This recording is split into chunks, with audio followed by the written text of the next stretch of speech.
Hi friends, ఈ video నచ్చినట్లయితే like చేయండి, సబ్స్క్రైబ్ చేయండి. నిషి, వైజయంతి, బూచి అందరూ కలిసి కౌశికి కింద పడేలా ప్లాన్ చేస్తూ ఉంటారు. నిషి చెప్పింది గుర్తుంది కదా అని అన్నయ్య అంటుంటే, మీరు రిలాక్స్ అవ్వండి, నేను చూసుకుంటాను సిస్టర్ అని బూచి అంటాడు. ఇక స్కీపింగ్ బోర్డ్ తీసుకొని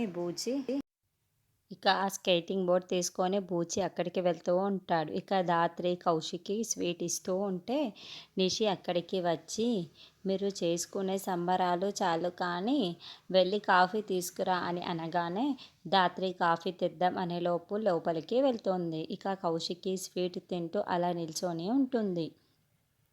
ఇక అంతలోపు స్కేటింగ్ బోర్డు అలా వచ్చి కీర్తిని పక్కకు తోసేసి, వదిన తప్పుకోండి అని గట్టిగా అరుస్తూ ఉంటాడు.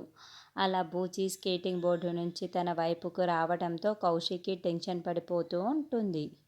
బూచి అలా అరవటంతో దాత్రి ఏమైందా అని అటు చూస్తూ చాలా కంగారు పడిపోతూ, వదిన తప్పుకోండి అని దాత్రి అంటూ ఉంటుంది.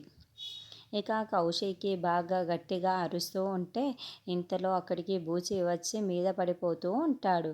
మరి దాత్రి కౌశికిని కాపాడగలదా, లేకపోతే కేదార్ వచ్చి కాపాడతాడా? మరి ఏం జరుగుతుంది అనేది నెక్స్ట్ ఎపిసోడ్లో చూద్దాం.